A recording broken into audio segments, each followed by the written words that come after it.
Hi, everyone, and welcome to the Brim Fishing Project. In this episode, we are headed north of the border up with the Banana Benders to review the Queensland Team Series Paradise Point Round. So, this was held back in April 21 of 2024. A particularly interesting round, this one, with the winners winning by more than a kilo. So, yeah, dominated in terms of results. So, let's roll the intros. I'll tell you all the bits and pieces, and we'll get into the angler interviews. Here we go.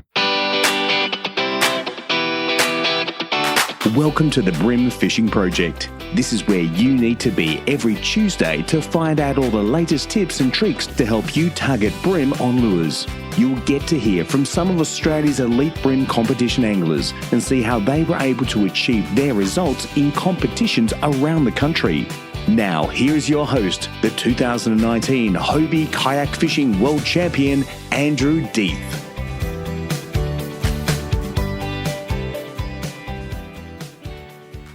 All right. So, like I said, a huge win for Jamie and Mark, running away by more than a kilo, which you don't see that often in any case. And also the big brim at 850 grams meant that they didn't have one big fish, which made all the difference. They obviously had a good, well-rounded bag. Anyway, in terms of all the stats and what have you, it had 71 in the fish activity wheel with a major bite period at 8:25 through to 10:55. High tide was at 6:21 a.m. at 1.63 with a low at 12:45 at 0.37. So a decent amount of run in the tide there. Righto, so before we get into the angler interviews, there's one thing I want to turn your attention to, and that is Podium Marine Wraps in Sydney. So Corey is specialising in boats, yachts and kayaks, and just browsing through his website, looking at the kayaks, my attention was drawn to Stephen Pryke's kayak. So he's Atomic sponsored, who has flames in their logos. Anyway, Corey has designed up and implemented flames on the front of Stephen's kayak. Must make it go faster, I'm sure, but definitely worth having a look. It was just a great graphic and it looks very, very cool. So look, if you're interested, give Corey a shout out, podiummarinerwraps.com.au. You can email him at info@podiummarinerwraps.com.au. or there's a contact number on the website. Anyway, jump over there, have a look, get in touch, get yourself a quote, and get your kayak, boat, yacht, or whatever looking just great. All right, so first up in third place, we have Team Bilbo Baggums. So we got Billy Lawson and Bo Rickson. They dropped 5 fish for 2.22 kilos. So welcome to the show, guys. Thanks, mate, for having us. Yeah, thanks. No worries at all. There's been a bit of a time between the recording of this event and the event, so we're going to have to get back into your memory banks to see if you can remember what happened. So we'll give it a good go. Anyway, what we might start with, did you guys get a chance to have a pre-fish leading into the event? No, mate, we didn't.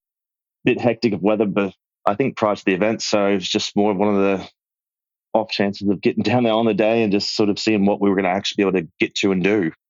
Bo being, I guess, more familiar with the area, kind of led the journey. So yeah. Yeah, very cool. So Bo, you lived down there a couple of years back and you got a bit of an idea what's going on? Yeah, sure did. Sort of had plenty of time on my hands. I was living on the water there and fished most days and got to know the area fairly well. Definitely helped. In terms of fishing, are you a brim fisherman predominantly or you like a bit of everything? Don't really do a lot of brim fishing anymore. Did do it just as a fun bit of a learning curve, touch up on the skills, but more enjoy like threadies, jacks, jew, and barra fishing. So, okay, so big mix there. And same for you, Billy? Yeah, mate. Minus the jacks, but I'm sure it'll be eventually I'll get addicted to sooner than later, I'm sure. Sure, no problems. All right, so then leading into the comp, then how did you decide what you were going to do? It was we had a bit of a game plan going off the tide and wind prediction early in the week. Had a pretty good idea of where I wanted to fish at what time, which did change quite a lot on the day because of the terrible weather. Poured rain quite hard for a lot of the day, and the wind was disgusting as well. So definitely changed quite a lot, but the spots that I had in mind that we did want to fish did produce, and it paid off for us in the end. Righto. Okay. Well, let's get into competition day. The weather was pretty bad. I assume it was bad from the start. maybe give us a bit of an idea. Maybe start with the first couple of fish, how you guys went. And maybe I'll lead off and say, Billy, how about you start and tell us how you got your first couple. Yeah, pretty much.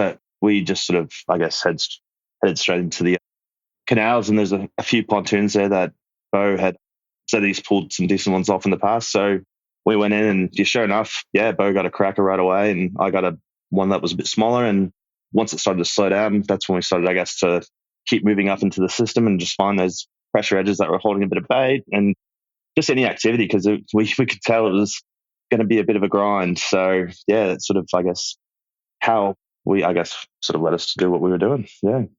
So the first couple, so I think we said before we launched, was that a double hookup? Yes, it was. Yes, that's pretty cool. We thought we were on for the day. Yeah.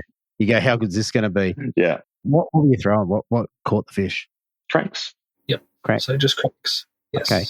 So there's double hookup off the boat. So was one casting along the side and one along the front, or how'd that look? Where the water hit, it actually deviated off both ways. So you could work off two different points at the same time.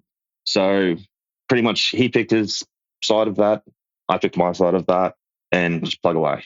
Okay. Yeah. Okay. Well, that's a pretty cool start to the day. So 2 in the well in the first couple of minutes is pretty good going on a rough day. And then moving on from there, what do you do then? Worked away back towards the bridge, mate. Just working the boats as we went, each pontoon. Pretty much just trying to pull the place apart, essentially. I think a lot of the times that's the best way to sort of, I guess, hit areas, particularly when it's on a hard day.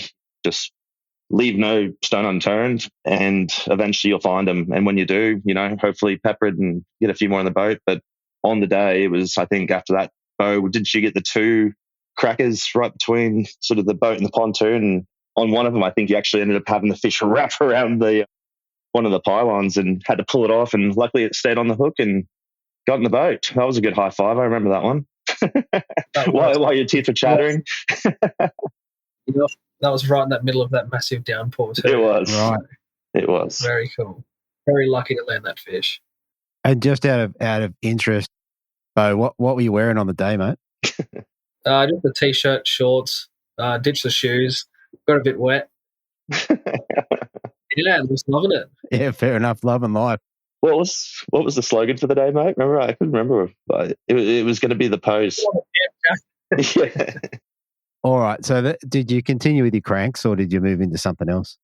No, those fish were actually off of the aquapron. So Bo caught the first one fairly high up in the column, but he realized that this fish was starting to work a bit deeper. Just after that first one, cast out what I think you added a cup, maybe, I don't know, a 1/16 of a gram or something onto your lure, and got it down that bit quicker, and boom, the next one was on. And then, I think at that point we just sort of just kept casting different things just to see what was going to start working better in each spot. There was no pattern on the day because it was so scattered. Like I said, there was literally one thing would work in one spot. You get to the next spot and you'd be grinding away, and for some reason on the burn back, you just get that reaction hit. So it's like, all right, they're clearly wanting it a bit faster today. And I don't know. It was just a tough one. Yeah. Bo, you had a 16th on. Was that a jig head, or did you add some extra weight to a worm hook? That was a hit and weight. So I was changing up between a 1/12th, a 1/16th, and a 1/20th. Where I got those 2 big fish in 2 casts. It was later on in the tide, and I knew those fish were deeper because we did stop getting bites on the cranks. And this certain little section I've done really well before, and it's a few pontoons in a row, but 2 are like really close, not even a meter, about probably a meter between the 2. And the current does rip, but you get a bit of a back eddy. So I skipped an aqua prawn up into the eddy, and it was sinking under the pontoon, and I just felt clunk. And got him out, got it in, high five, jumped around because it was quite a nice fish. And then it was absolutely pouring rain at this stage. Billy's in the back of the boat, drove me back in. I belted the next cast in. It was sinking and clunked. And it took off and sizzled me around the pylon, and it was scraping. I was like, Billy, drive. And I was like worrying to lose the fish. Backed the drag off, held it tight so I could keep the pressure. Slowly wound, got his head around, and then it came out, and some awesome netting. He was in the net, in the bag. No mention of Schumacher over here driving the boat around to get the damn fish out, mate. Come on. Were you on the electric or on the main motor? No, on the Lecky at that point. Yeah, fair enough. Fair enough. I wasn't quite sure. Well, there you go. So a bit of a tricky one to land, I guess. Yes, that second fish was. I was nervous. All right. And at this point, have you got your full bag yet, or are you? No, I think that was three fish by that point. I think the next fish off that was the bridge on a crank. After that, just working literally in one spot, dead sticking, and lazy fish came up and ate, which was cool. And then another grind for a bit. I can't remember, where did that fifth fish even come from, Bo? We got the fifth one off the sand flat where you got that flathead as well. Oh, that's right. And then when the wind blew up really, really bad, so we got a few bites. Billy got a flathead, lost a flathead, pulled a brim, and the wind got too wild, so we had to sort of turn around and head back into the canals with a bit of shelter. You nearly couldn't keep in contact with I don't know. Anything, mate. Wow. You're about to start throwing the bloody 110 fish trap. Yeah, fair enough. So in terms of, I was looking at the bridge you were talking about. Where were you? Between Sovereign and Ephraim Island. So we were sort of jumping around the canals, the main stretch on the inside and the outside. Yeah, cool. I was looking at going, I don't know the area very well. There's a couple of bridges. So, but yeah, I thought maybe, I wasn't quite sure. It's that smaller one. Okay. All right. So you've got a few in the well. What happened after that? It was sort of, so we'd definitely given that inside stretch through the canals out the front a good crack. And essentially the rest of the day was just rotating spots we had fished, essentially ready through that morning. When the wind would change or the rain would change, we'd essentially just move around in a little bit of a loop back and forward, just plucking one and two off here and there. Yeah, nice. It was a grind, that's for sure. And you said there wasn't any. I was going to say there's probably, I don't know, 7 to 8 brim in the boat for the day, on the day, if even. Yeah, so not big numbers, but obviously in terms of the field, did pretty well. Yeah. Yes. The end of that day, I think most people that were in that comp were in the same stretch of canal we were trying to hide in the weather. Right. That sounds lovely. It was. All right. And you said that it was a bit of a mixed bag in terms of lures. Was there a standout for the day, or was it just everywhere you went was slightly different? Everywhere we went was slightly different. I think the aquapron took the glory just for that particular bite window when we had those fish sitting where you could pluck them off, I guess, and land them. But yeah, there was nothing really shining on the day. Even colors, like I typically kind of roll through a few different colors on a day to see if anything's going to be, I guess more attractive to the fish. And yeah, there was nothing that was going, hey, pick me up and throw me. Yeah. Go. All right. Is there anything else with regards to the fishing that we should talk about, or is that pretty much to describe the day? I mean, I guess the only thing I can add to it, I guess, when you're fishing these canals, I guess power fishing is a very important thing, using that tide to help you push through sections and work it effectively and continue that pattern doing that. So I guess just trying to be as methodical as you can and letting the natural elements do the work for you. And you just kind of come in through, methodically place your cast, let that lure sink into the strike zone. As soon as that fish sees it, if it's going to have a nib, be on your game, pull it out, because like what happened on the day, it doesn't take much for that brim to pick it up and find the sticks, and then you're done. It happens to all of us. Yeah, exactly. And just out of curiosity, what sort of leaders were you guys running? Only light. I think I had 6 and 8 pound on for the day, and I'm not sure what I was running. Yep. So I was running 4 pound main and 10 pound leader. Okay. All right. So a bit of a. I thought you meant leader. I was running 10 pound main and 6 and 8 pound leader. Okay. Yeah. Cool. All right. And was there any heartbreak for the day? Was there any ones, because it was a reasonably, actually the other guys got away, but was there any heartbreak where you go, that was the fish I needed? The heartbreak was just, I guess, not having my jumper accepted as a offering on the day to keep this poor man from getting pneumonia or something. Yes. Yeah, no, that's pretty funny.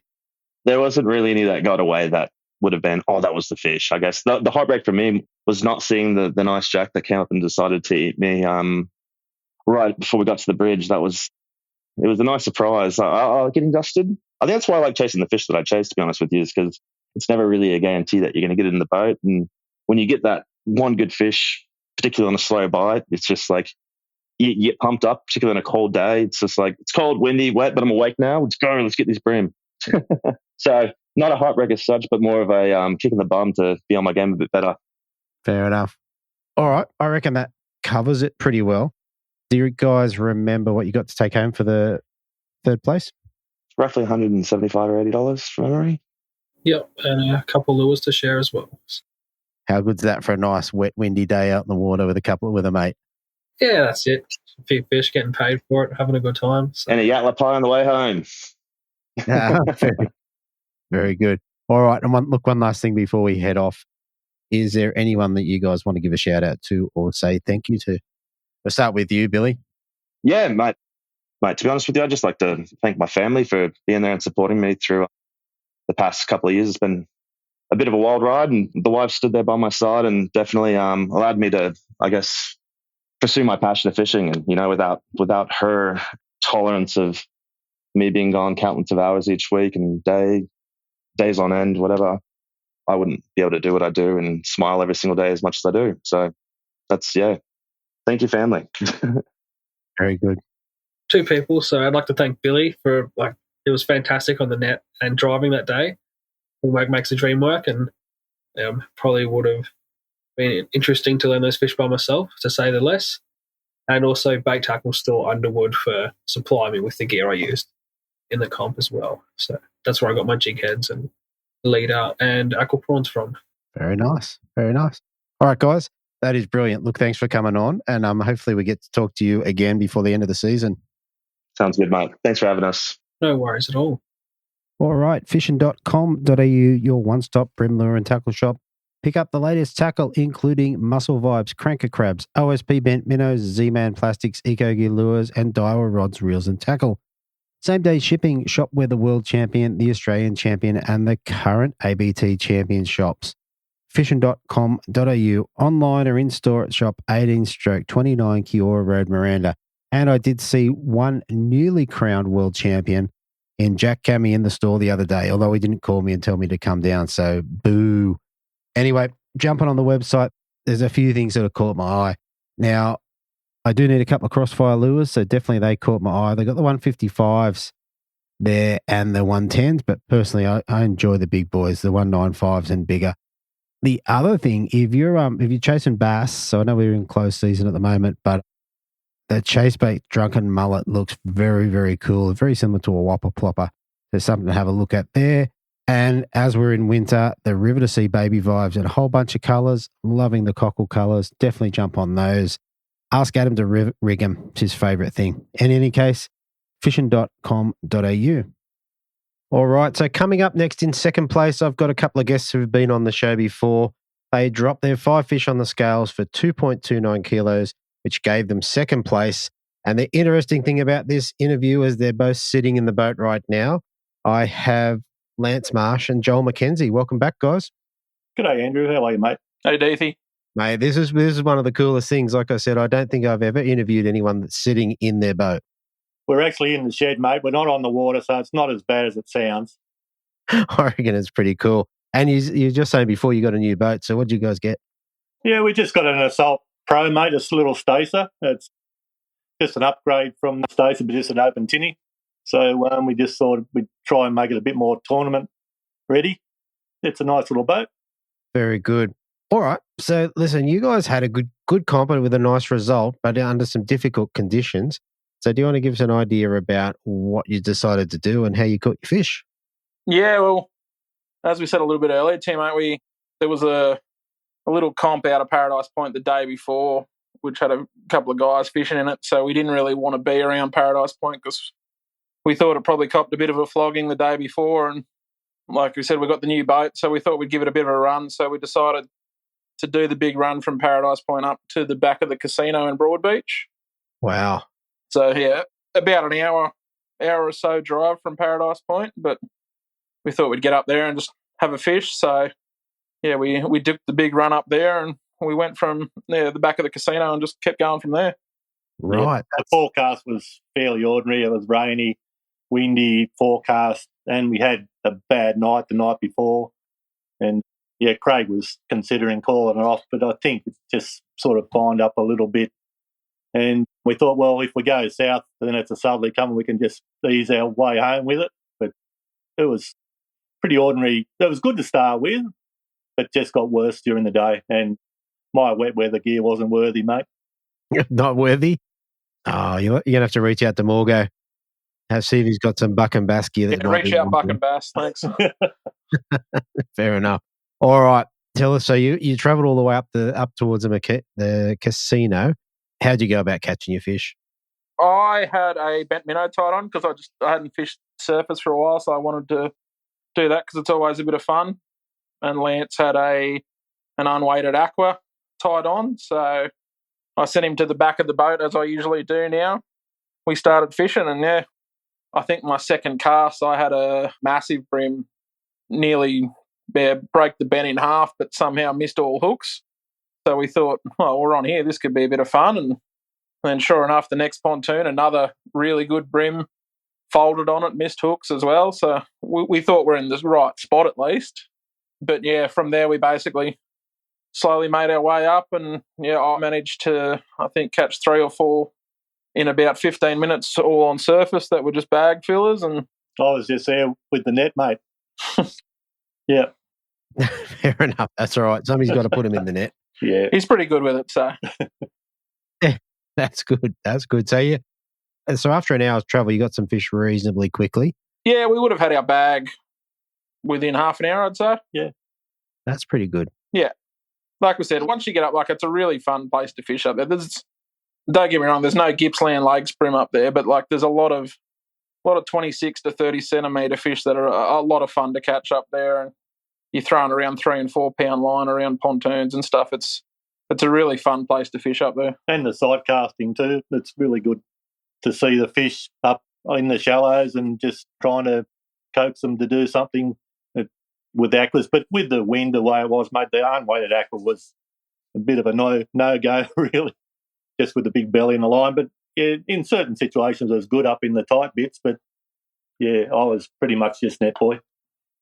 Fair enough. How'd you go throughout the day? Did you get many upgrades, or was it kind of, how'd that look? I think we probably upgraded a centimetre at a time, fish by fish, probably every 20 or 30 minutes. There's a few of the boys know that there's a couple of houses up there that you know that they get fed, so you can lob an aqua in there and they just think it's a bit of bread, so you catch one up there. But by the end of the day, we were honestly holding up fish side by side that were 31 centimetres, and you put them on the hand scales and they look the exact same. So you're just guessing which one you're going to keep and throw out, really. Yeah. We just didn't get that nice one that you need in your bag. Wouldn't have made much difference with Jamie's bag anyway. I think we only needed a 2 kilo upgrade to catch Jamie. Yeah, that's right. There was a fair gap from 1 to 2 throughout the day. So, Lance, you said that you struggle with the aquas. Did you change to something else? Or? Yeah, mate, I did. I just put a jig head on and I tried some of the Crush Cities stuff that the guys give us. And I did catch fish, but there was just nothing to sort of add to the bag, It's not like I didn't catch any fish during the day. It was just I didn't catch anything worthwhile, if you know what I mean. Yeah, definitely. And Joel, likewise, did you stay with the bent minnow all day, or did you mix it up? Yeah, no, I stayed with it all day. We had the whole bag on the bent. The only time I threw something I threw a crab once when we actually headed back and got into surfers and the deeper water around Narang. We thought we might have found a bigger fish there, but that's when the weather was really starting to kick ass. And I threw the crab around and we didn't get a bite anywhere. So no, I probably caught 20 fish all on bents, and that was me for the day. Right. Okay. Well, that's pretty fun. Any day you can fish surface all day is a pretty good day. Oh, it was a heap of fun. Yeah. We're actually pretty browned off, mate. Just with the weather, we'd had enough of being wet and cold, and I think we're actually back at the boat ramp about 3/4 an hour early. Yeah, right. Well, especially with that bigger run to do too, you don't want to be late. Yeah. We stopped on the way back just before you get to Ephraim Bridge up near Paradise Point.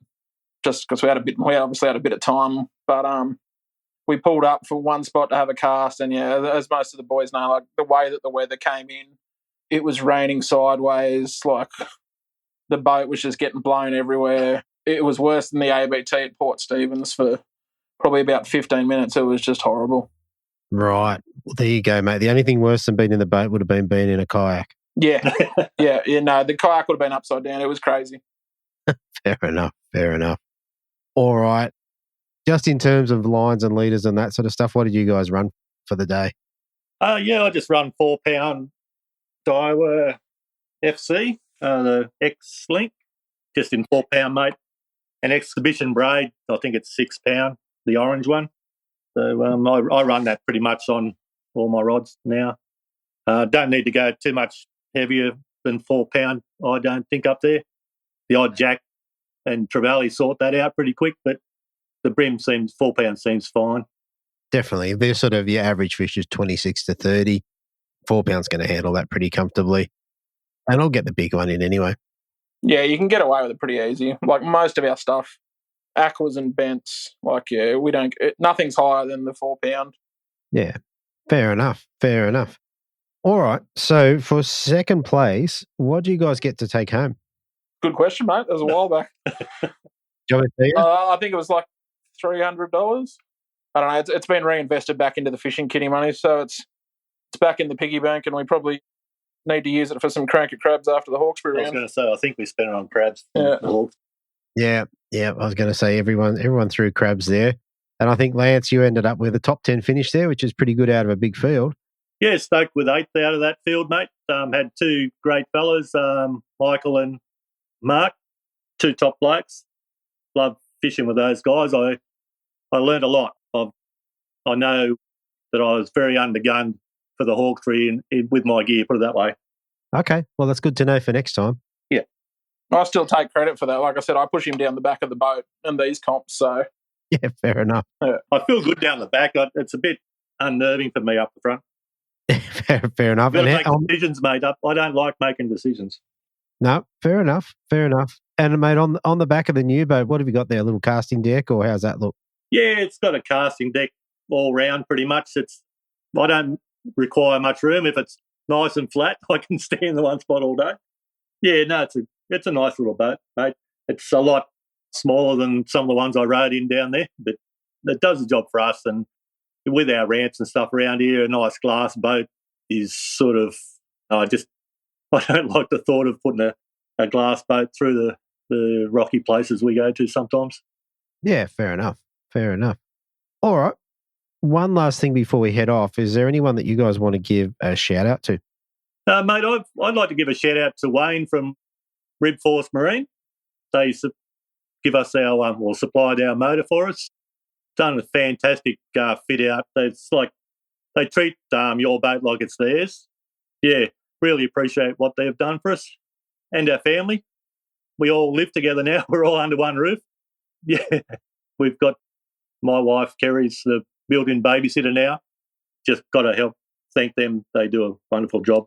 And we're away a bit with our fishing. So hopefully we can do a bit more now. Appreciate that. Exactly. And I've got to say, it was, like I said, it's pretty cool to be talking to people while they're sitting in their boat. I think that's very cool. Like we said, mate, it's our happy place. So nice. All right. That's brilliant, guys. Listen, congratulations again. Thanks for coming on, and hopefully I get to talk to you again soon. Cheers, Davey. Thanks, mate.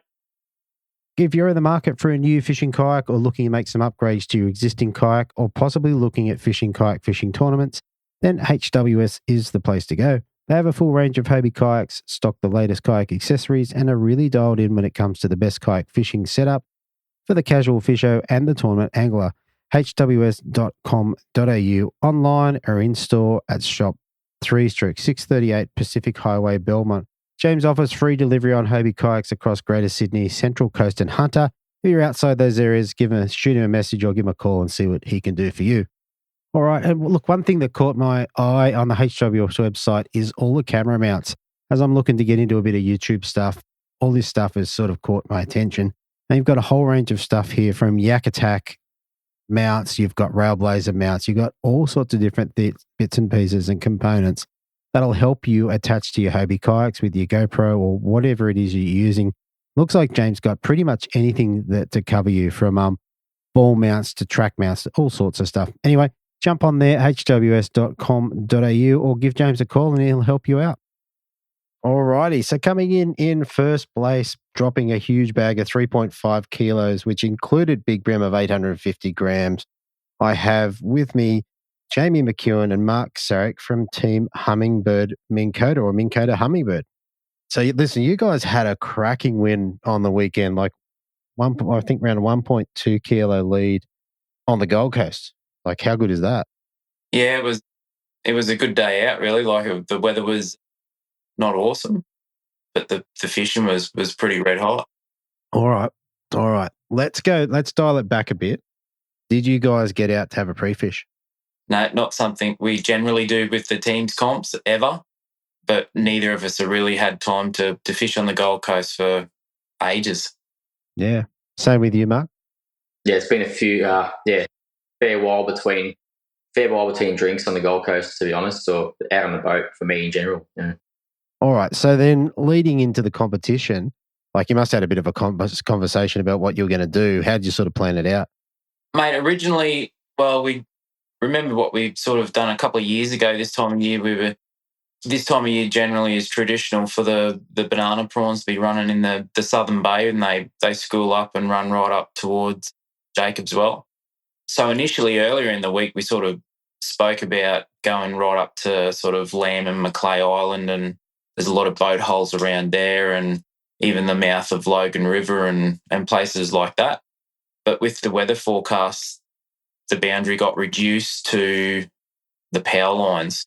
So we had to sort of keep it a bit closer to home. So, yeah, we fished around Jacobs Well and Rudy Mars and all those places with boat holes and where the prawns school up, and a few places just sort of around the pin there. And then we ended up back on the Gold Coast sort of around lunchtime. Okay. So when the banana prawns school up there, what do you guys target them with? Like, what do you go to? What's your go-to there? Mate, it's sort of like where we were targeting the brim where they're schooled up, we're fishing boat holes mostly and sort of rocky edges. So top water, or when we're fishing the boat holes, it's more of a two-prong attack, whereas I'll crank them and Mark will throw a crab or a crabby or some sort of plastic down the mooring line sort of thing to the block. And that's sort of how we work it. Okay. All right. So when it came round to comp day, where'd you head off first to, and how'd you go about getting your bag? So we've taken off obviously from Paradise Point and, made that decision day before to head up north and head up towards that Jacobs Well stretch, not too far from the boat ramp there. Heaps of boats parked up. We just started along that sort of stretch, just hitting as many sort of moored up boats as we could until that tide really pushed up. And what were you using to target them with? Me predominantly was a crabby on a worm hook, to be honest. So, chucking that down, letting it flutter, and then Jamie doing his thing with the old the zip bait, cranking through those boat holes. Okay, all right. So let's break that down a bit. So did I hear you say crabby on a worm hook? Is that correct? Yeah. So it was a little bit of a thing that we sort of just fluffed around with, and we changed away from a brim prawn at one stage last year, threw a crabby on for a few shits and giggles, and it come up quite effective. Right. Okay. First time I've heard it. You heard it here first. How about that? And Jamie, how'd you go, mate? How'd you go cranking, mate? Yeah, pretty good, mate. Yeah, when they're up there, and especially when the prawns are running, they're pretty actively feeding. And I mean, like the bag, although it was like 3.5 kilo, like if it was probably a summer bag or something like that, it probably would have been down to low threes, I reckon, because they were really, really solid fish. So, yeah, but no, there was plenty of fish on the holes, and I could see where the prawns were sort of schooled up. There's a few spots down there where behind certain boats there's a bit of a hole, and it's probably from the chains dragging around and stuff, and the prawns school up in the holes, especially when the tides are a bit bigger. They'll get down deep in the hole so they don't have to fight the tides that much, mate. And, yeah, those boats held plenty of fish. We could fish that boat, catch a couple of fish off it, go and do 3 more sort of thing, and then turn around and come back to it. Should be recharged already. Right. That's insane. Okay. So if using like a crankbait, a zip bait, doesn't matter what it is, why not a plastic? Why not a prawn style or a flick bait or something like that? Mate, I think my sort of hitting zone is that sort of fishing, I think. And it's a numbers thing. And it's more of a natural presentation. It may not sound like it's a natural presentation when you think, oh, he's cranking a hard body along a boat hole. But if you ever do it, if you're ever like around a pontoon or a boat hole and you can hear a brim feeding up underneath it, and then if you crank the boat hole and you can hear your lure sort of tap along the edge of it, it sounds very similar to what a brim eating off that hull or that pontoon does. So it is actually a really natural presentation for them. And it's if it goes past them in a way that they're seeing it and it's not sort of coming in behind them, that they will have to come and have a look at it. They can't not look at it sort of thing. So if they're seeing it coming through, they'll definitely have a go at it. Yeah, it's interesting. I mean, the saying is, match the hatch. But then sometimes I think if you've got clouds of prawns, which I'm assuming it's like that, something slightly different is going to catch their attention. Yeah, and that's exactly right, mate. And that's the thing. Like, it's a lure that's sort of tapping underneath the boat hole, and yeah, if they're anywhere sort of in that sort of top third of the water column, they're going to come and have a look at it. So yeah, that's the trick to it, anyways, is what I think. Yeah. Okay, so with the two of you kind of mixing it up, who was getting not being funny, who was getting the fish? Were they predominantly coming on the crabbies or the hard bodies? It's more so that hard body bite. The crabby was there sort of just as a bit of a switch bait a lot of the time as well. But obviously that the front of the boat having those ideal casts, it's a lot more dominant when it comes to the catch rate. It's not unusual for me to pull one out that's not going to do anything for the bait. Could be like a 24 or, not even a size fish. And quite often when you pull one out on the hook, there'll be 10 fish that come out with it and some really good sized fish. And I'll quite often say to Mark, quick, and I'll just hold the fish sort of at the structure that we're fishing. So the other fish is sort of swimming around it, and Mark will just throw his crab in, and generally one of them will pick it up, and hopefully sometimes it's a better fish. Yeah, nice. Good teamwork. I like it. Yeah. Well, there you go. So how did your fish come? Did you get them early or late, or how'd that look? It was pretty busy first up. They were quite small though. I think we might have got one larger sort of a fish towards that sort of by the time middle of the morning come through. It was definitely towards the end of the session, or up there anyway, when the water started to dirty up, that the big fish were coming on. I would have to say that Jamie put on a bit of a rampage session in about 10 minutes. Got a few big ones in, yeah. Right, okay. So tell us about that, Jamie. Mate, you just sort of, like, when you know yourself, like when you get in the zone, you just start making things happen, and it just sort of, everything just feels right. The lure feels right. The rod feels right. The casting's spot on, and you're just in the zone, and you start. And I was a little bit sort of rusty, I guess, through the day with calling for the net a few times, and it was sort of probably not a net-worthy fish. Get it. Yeah. And I mean, we do have a bit of a rule on the boat that we only call for the net if it's sort of a decent fish sort of thing. Otherwise, you just pole it in yourself. It was just, so we got, so that water got a bit dirtier and maybe just become a little bit more active. And yeah, it just started to happen. And the big ones just like, it was just sort of like, there was a little stretch there. It was sort of every second cast and it was like 34, 33, that sort of thing going on. Yeah, it was pretty cool. Nice. That's very good. Was that sort of the end of the day for you, or was there any more upgrades moving forward? We snuck into the canals and then snuck up to Sovereign Island, the coast, and we got one upgrade up there as well. Just same technique, same, like just fishing, instead of fishing the boat holes, and we obviously weren't targeting prawns because there's not really many prawns around there, but we just swapped it up to same technique, same sort of deal where I would crank the pontoons and Mark would fish the bent minnows or the crabbies on the backside, the back sort of corner or pole. And yeah, we'd just go from there sort of thing. And yeah, we got one upgrade there late in the afternoon sort of thing. Nice. Obviously, the situation changed there, so we're fishing a lot more current. Yeah, we'd definitely throw that worm hook away and put some more weight on that crabby. Yeah, fair enough. Fair enough. And what sort of jig head do you like to go into the crabby? Oh, usually a 1/16th, but it was pretty windy and it was running pretty hard, so I went overboard on a 1/12. It got it down there and it made a bit of a difference. Yeah, okay. Oh, there you go. All right. I reckon, and so from what I take it, that sort of covers your bag and your fishing. You finished up at Sovereign Island with one upgrade. What sort of lines and leaders were you running? Were you running straight through or was it line leader or what that looked like?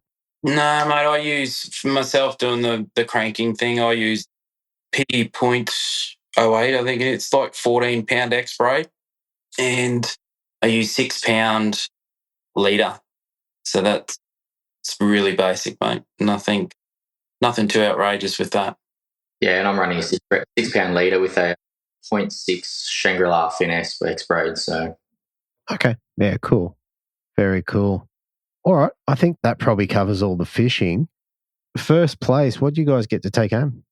Mate, it was one of them weekends. Hey, like Craig does a nearest the pin thing, and you've got to guess what your weight's like, what the winning weight will be. You don't, not necessarily your weight, but whoever's winning weight. Everyone was sort of low threes, high twos, and I thought, I'll just throw in 3.5 because it sort of puts me above everyone else. And if anyone catches more than 3.5, it means it's going to come back to me. And we just happened to weigh exactly 3.5 kilo. I was like, never happens. So right on the pin. Yeah. So we got, as I said, mate, when you win, everything goes your way. But yeah, so we got obviously the win for the team and Big Brim. Oh, mate, took it all out. Yeah, it was a pretty good day. Oh, that's awesome. That's awesome. Yeah, look, from all accounts, everyone I speak to, it's a great little comp that they run up there. And yeah, like one day teams event, it's kind of what people are looking for sometimes. Yeah, mate. Yeah, it's awesome, mate. It's a good thing. Like we started it, I think maybe 5 years ago or something now. And it was specifically designed to sort of, or thought of to get the younger guys from the round. Like there's a lot of brim fishing and lure fishing guys from the Gold Coast that wanted to sort of dip their toe into the tournament scene, but not in the ABT tournament scene. So, the tinny sort of guys and that sort of thing. So we started that, and then I stepped away and the other guy stepped away, and then Craig took over it, and he had it at the Gold Coast Sport Fishing Club for a couple of years, and now he's stepped aside from there and he's taken Queensland Team Series with him. So that's his little project sort of thing, and he does it. Him and Sue do a great job of running it. They put so much effort into it, and he's got sponsors on board with Atomic and Sporties and the rest of the guys that are helping out. So yeah, Baron Barlow, there's a whole swag of sponsors that Craig puts his own time and effort into chasing them down and gets them on board. So, and now it's sort of a ABT, give out a rookie prize that they get a free entry to ABT sort of thing. So, it's really good. Yeah, very good. Very good. All right. Well, that's a pretty good rundown, guys. I want to thank you for coming on. Before we head off, is there anyone that you want to give a shout out to or say thank you to? Yeah, me personally, I'd like to thank Ben Keane and Sean Clancy from BLA. They've come on board with me and they've helped out with all my gear and everything else. Yeah, they're the major guys that are really backing me at the moment. Yeah, cool. And Jamie? Yeah, mate. BLA for a few years now. Samaki, X-Braid, Sporties. There's a few. I'd like to say a special shout out to Grant Painter and his mum, having a bit of a rough trot at the moment. So thoughts with them. But yeah, mate, we have a lot of support throughout the tournament stuff. So yeah, it's a tight bunch of guys down here on the Gold Coast in that QTS series. So yeah. Yeah, like I said, great little comp. And mate, just before we head off, are you guys both coming down to Sydney next week? I won't be. I'm just a bit too busy with work at the moment. But I am looking forward to giving that a crack next year. Cool. And Jamie, you coming in for the Oz Open? Yeah, mate. Would not miss it. So, yeah, doing the leaving Saturday and pre-fish Monday, and then, yeah, get into it. Straight into it. Well, mate, this episode will come out, probably a few weeks after the Oz Open. So there's no pressure, mate. What's going to happen, mate? We're going to get him down the front or up the top? I don't know. I obviously haven't been there for ages, or for a year at least. It's getting later and later in the year. So it takes it away from that sort of down the front sort of area, I reckon. I think that's more of a March sort of time. That's when I've done well there. But in saying that, the rain that I've heard has been down there. It's making me a little bit excited about that. So we'll see how that goes. I don't know. I'll let you know Monday night, mate. Send me a message and I'll tell you. Fair enough. Oh, mate, I'll see you Tuesday morning. But I was going to say, look, with that rain, the rain did chuck it down and it really muddied all the systems up down here. But we're now a couple of weeks on, so it'll be clear. Yeah. Yeah, well, I've heard Hawke's still pretty gross. But, yeah, Sydney Harbour, mate, like the first year I won it there, I think they'd had like 200 mils in like a few days before. It was still like pristine down the front, so it was just fishing as normal sort of thing. And I think Middle Harbour sort of cleans up pretty quick as well. So maybe Morgo or yourself and another Queenslander might come down there and take it away again, mate. Fair enough. You will see, mate. We will see. All right, guys. Hey, it was brilliant to talk to you guys. Congratulations. Like, it's a stellar win to win by so much in a comp up there, and I'll talk to you guys soon. Thanks, mate. Thank you. Thanks for having us. All right. So there you have it, everybody. What an interesting little competition that was. Like I said, I think I said in the beginning, it took me a while to get all 3 interviews done just to, a few different factors. In any case, good to see Mark and Jamie on top, and then Joel and Lance fishing together again, which is great to see, and Billy and Bo. Great little episode there. If you're still here listening to this episode and you're from Queensland, yeah, sorry about the footy. We got you for the first time in a long while. Well, I can't remember how long, but in any case, it seems like you guys have been on top for a long time, but not this year. Bah. In any case, look, there is lots and lots of stuff coming up. I've already done an interview with world champion Jack Gammy. I'm going to reach out to 2nd and 3rd place, and we're probably going to do our first video chat so you can watch it on YouTube. And in any case, hopefully I can get that sorted. I've got 3 interviews to pick up there, and we'll get that underway. I'm still chasing a few interviews from a couple of rounds that I'm behind on. So if you're expecting me to call, I'm definitely getting to it. If you feel like reaching out, that'll just make my life a little bit easier. All right, I'm going to leave it there. Thanks for listening. I look forward to talking to you next week on the Brim Fishing Project. Thanks for listening. Hopefully you were informed, inspired and entertained. If you were able to learn something or just enjoyed listening, please consider subscribing and rate us on your favourite podcasting platform.